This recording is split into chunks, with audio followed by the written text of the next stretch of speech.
हर लड़की के लिए रुला देने वाली कहानी।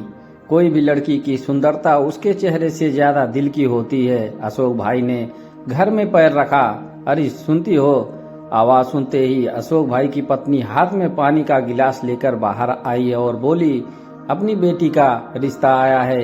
अच्छा भला इज्जतदार सुखी परिवार है। लड़के का नाम युवराज है, बैंक में काम करता है। बस बेटी हाँ कर दे तो सगाई कर देते हैं। बेटी उनकी एकमात्र लड़की थी। घर में हमेशा आनंद का वातावरण रहता था। कभी कभार अशोक भाई सिगरेट व पान मसाले के कारण उनकी पत्नी और बेटी के साथ कहासुनी हो जाती, लेकिन अशोक भाई मजाक में निकाल देते। बेटी खूब समझदार और संस्कारी थी। एसएससी पास करके ट्यूशन सिलाई काम करके पिता की मदद करने की कोशिश करती। अब तो बेटी ग्रेजुएट हो गई थी और नौकरी भी करती थी, लेकिन अशोक भाई उसकी पगार में से 1 रुपया भी नहीं लेते थे और रोज कहते, बेटी यह पगार तेरे पास रख, तेरे भविष्य में तेरे काम आएगी। दोनों घरों की सहमति से बेटी और युवराज की सगाई कर दी गई और शादी का मुहूर्त भी निकलवा दिया। अब शादी के 15 दिन और बाकी थे। अशोक भाई ने बेटी को पास में बिठाया और कहा, बेटी तेरे ससुर से मेरी बात हुई। उन्होंने कहा दहेज में कुछ नहीं लेंगे, ना रुपया ना गहने और ना ही कोई चीज। तो बेटा मेरे शादी के लिए मैंने कुछ रुपए जमा किए हैं। यह 2 लाख रुपए मैं तुम्हें देता हूँ, तेरे भविष्य में काम आएंगे। तू तेरे खाते में जमा करवा देना। ओके पापा। बेटी ने छोटा सा जवाब देकर अपने रूम में चली गई। समय को जाते कहाँ देर लगती है।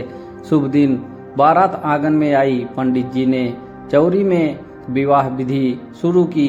फेरे फिरने का समय आया। कोयल जैसी कुहकी वो ऐसी बेटी जो 2 शब्दों में बोली, रुको पंडित जी, मुझे आप सबकी उपस्थिति में मेरे पापा के साथ बात करनी है।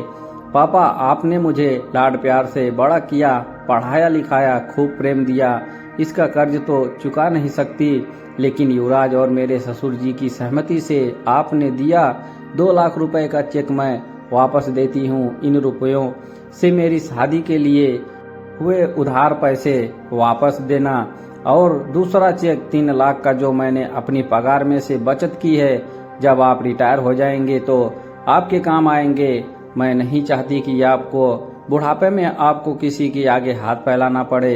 अगर मैं आपका लड़का होता तब भी मैं इतना ही तो करता ना। वहाँ पर सभी की नज़र बेटी पर थी। पापा अब मैं आपसे जो दहेज में मांगू वो दोगे? अशोक भाई भारी आवाज में हाँ बेटा इतना ही बोल सके। तो पापा उन्हें मुझे वचन दो, आज के बाद सिगरेट के हाथ नहीं लगाओगे, तम्बाकू पान मसाले का व्यसन आज से छोड़ दोगे। सबकी मौजूदगी में दहेज में बस इतना ही मांगती हूँ। लड़की का बाप मना कैसे करता। शादी में लड़की की विदाई समय कन्या पक्ष को रोते देखा होगा, लेकिन आज को बारातियों की आंखों में आंसुओं की धारा निकल चुकी थी। मैं दूर से उस बेटी को लक्ष्मी रूप में देख रहा था। रुपयों का लिफाफा मैं अपनी जेब में नहीं निकाल पा रहा था। साक्षात लक्ष्मी को मैं कैसे लक्ष्मी दूं? लेकिन एक सवाल मेरे मन में जरूर उठा, भ्रूण हत्या करने वाले लोगों को इस जैसी लक्ष्मी मिलेगी क्या? दोस्तों कमेंट में जरूर बताना। हमारे चैनल पर बने रहने के लिए आप सभी का धन्यवाद।